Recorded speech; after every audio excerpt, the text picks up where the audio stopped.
শহীদ ওসমান হাদির হত্যাকারীদের দ্রুত গ্রেফতার এবং বিচারের দাবিতে বিক্ষোভ সমাবেশ করেছেন দক্ষিণ কোরিয়ার প্রবাসী বাংলাদেশিরা।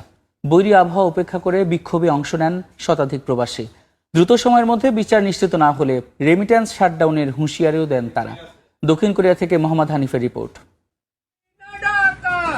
শহীদ ওসমান হাদির বলে যাওয়া উক্তিগুলো দিয়ে প্লেকার্ড হাতে নিয়ে বিক্ষোভ করেন দক্ষিণ কোরিয়ার প্রবাসী বাংলাদেশিরা। তাদের একটাই দাবি, হাদি হত্যার বিচার নিশ্চিত করা। তীব্র শীত উপেক্ষা করে রোববার দেশটির আনসান সিটিতে আয়োজিত বিক্ষোভে স্লোগানে স্লোগানে বিচারের দাবি তুলেন শতাধিক প্রবাসী বাংলাদেশি। দক্ষিণ কোরিয়া প্রবাসী ঐক্য পরিষদের আয়োজনে এই বিক্ষোভে শহীদ ওসমান হাদির হত্যাকারীদের গ্রেপ্তার ও দ্রুত বিচারের দাবি জানানো হয়। অন্যথায় রেমিটেন্স শাটডাউনের হুঁশিয়ারি দেন কোরিয়া প্রবাসী বাংলাদেশিরা। আমরা ইন্ডিয়ান গভর্নমেন্টকে দ্ব্যর্থহীন ভাষায় বলতে চাই, হাদি হত্যাকাণ্ডের বিচারের দাবি শুধুমাত্র এখন বাংলাদেশের দাবি না, এটা এখন সারা পৃথিবীর প্রবাসীদের দাবি।